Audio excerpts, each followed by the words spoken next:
మన పురాణములు మీ RJ radio city మన పురాణం అంటే మన కథలు. నారదుడు కలహప్రియుడు, కలహభోజనుడు అంటూ ఉంటాం కదా. మరి వెంకటేశ్వర స్వామి వారు శిలారూపం ధరించడానికి వెనుక కూడా నారదుల వారి హస్తం ఏమన్నా ఉందంటారా? ఆ వివరాల్లోనికే వెళ్లబోతున్నాం. అంతా సవ్యంగా ఉంటే మనం ఎందుకు చెప్పుకుంటాం? ఏదో ఒక విషయం, సందర్భం జరగాలి, మనం దాన్ని ప్రస్తావించుకోవాలి. అంతా బాగున్నారు. పద్మావతి దేవి, శ్రీనివాసుల వారు, ఒకళమాత సంతోషంగా ఉన్నారు అగస్త్యముని ఆశ్రమంలో. ఆ తర్వాత ఆకాశరాజు గారు కాలం చేయటం, కొడుకుకి తమ్ముడికి ఏమీ తెలీదు, నువ్వే జాగ్రత్తగా చూసుకోవాలి శ్రీనివాస అని చెప్పి కోరుకోవటంతో రాజ్యాన్ని ఇద్దరికి సరి సమానంగా పంచినటువంటి శ్రీనివాసుల వారు ఆ తర్వాత తొండమాలని పిలిపించి శ్రీనివాసుల వారు ఆలయాన్ని నిర్మించు అని చెప్పిన తరువాత ఆలయ ప్రవేశ సమయంలో అతిథులందరినీ కూడా సాదరంగా ఆహ్వానించి ఆభరణాలు, అగరు, చందన, వస్త్ర విందులు, దక్షిణ తాంబూలాలు, అన్ని సత్కారాలు జరిగిన పిమ్మట బ్రహ్మోత్సవం అంగరంగ వైభవంగా అయిపోయిన తరువాత కొల్హాపురంలో ఉన్నటువంటి లక్ష్మీదేవి తన భర్త అయినటువంటి శ్రీహరిని తదేక ధ్యానంతో ధ్యానిస్తూ ఉండగా నారదుల వారు వెళ్లి అమ్మవారిని కలిశారట. నారదుని రాక చూసినటువంటి లక్ష్మీదేవి, కుశలమా నారదా, నా భర్తకు సంబంధించి మళ్ళీ ఏదైనా చెప్పు అని చెప్పి ఆశ్చర్యంగా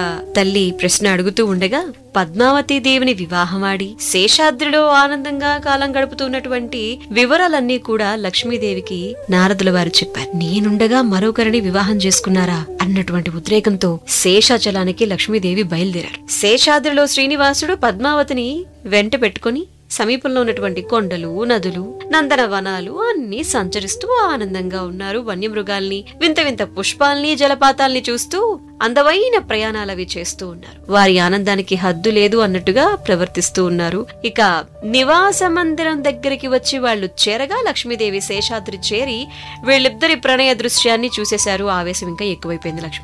శ్రీనివాసుడు లక్ష్మీదేవిని చూసి అలా నిశ్చేష్టుడైపోయారట. లక్ష్మీదేవి చెంతకు పద్మావతి దేవి వెళ్లి, దంపతులు ఏకాంతంగా ఉన్న చోటికి రాకూడదని తెలీదా? ఎవరు నీవు అని చెప్పి పద్మావతి దేవి లక్ష్మీదేవిని అడిగితే లక్ష్మీదేవి కోపంతో, ముందొచ్చిన చెవుల కంటే వెనకొచ్చిన కొమ్ములు వాడి అంటారు కదా, తెలుసా సామెత నీకు అని చెప్పి ఒకరినొకరు విమర్శించుకోవటం మొదలైంది. అగ్ని సాక్షిగా పెండ్లాడిన నా భర్తను నీ భర్తనంటున్నావేమిటి అని చెప్పి అనేక విధాలుగా వాదించుకుంటూ స్వామిని ఇద్దరూ కూడా ఒత్తిడి చేసేసరికి ఇద్దరిని వారించలేక శ్రీనివాసుడు 7 అడుగులు వెనక్కి వేసి పెద్ద ధ్వని కలిగించి శిలగా మారిపోయారు. లక్ష్మి, పద్మావతి ఆ శబ్దానికి వెనక్కి తిరిగి చూసేసరికి స్వామివారు శిలారూపంలో కనిపించారు. శిలగా మారిన స్వామిని చూసి లక్ష్మి, పద్మావతులు ఇరువైపులా చేరి దుఃఖిస్తూ ఉన్నారంట.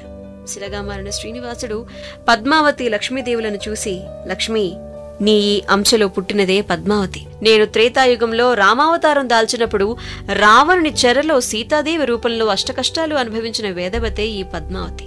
చెర నుండి విడిపించి లోకాపవాదుల నుంచి నిన్ను కాపాడి అగ్నిప్రవేశం చేయించితిని. నిన్ను కాపాడేందుకు అగ్నిప్రవేశం చేయించితిని. అప్పుడు అగ్నిదేవుడు వేదవతిని, సీతను నాకు చూపించి ధర్మపత్నిగా స్వీకరించమని కోరితే సమ్మతించితిని. నేను రామావతారంలో ఏకపత్ని వ్రతుడను కాబట్టి కలియుగంలో నేను శ్రీనివాసునిగా అవతరించి స్వీకరించదనని చెప్పి అభయం ఇచ్చాను కాబట్టి వేదవతే పద్మావతిగా జన్మించి నన్ను వివాహం చేసుకుంది. అదీ కాక పరమ భక్తురాలు. వివరాలు తెలుసుకోకుండా కయ్యానికి తలపడితివి. అడిగిన మాట తప్పకుండా నా ధర్మాన్ని నేను చేసి తిని, ఆడిన మాట తప్పకుండా నా ధర్మాన్ని నేను చేసి తిని, ఇందులో ఎవ్వరి తప్పు లేదు అని చెప్పి అన్నారంట. లక్ష్మీదేవి దివ్య దృష్టితో మొత్తం సర్వం తెలుసుకుని స్వామివారిని క్షమించమని ప్రార్థించగా పద్మావతిని కౌగిలించుకుని, చెల్లి తెలియక అసూయతో నేను ఏవేవో అనేశాను, అన్నీ మర్చిపో అని చెప్పి బుజ్జగించి పద్మావతీదేవి లక్ష్మీదేవిని కౌగిలించుకోవడం జరిగిందంట. తర్వాత లక్ష్మీ, పద్మావతులు శ్రీనివాసుని చేరుతారు.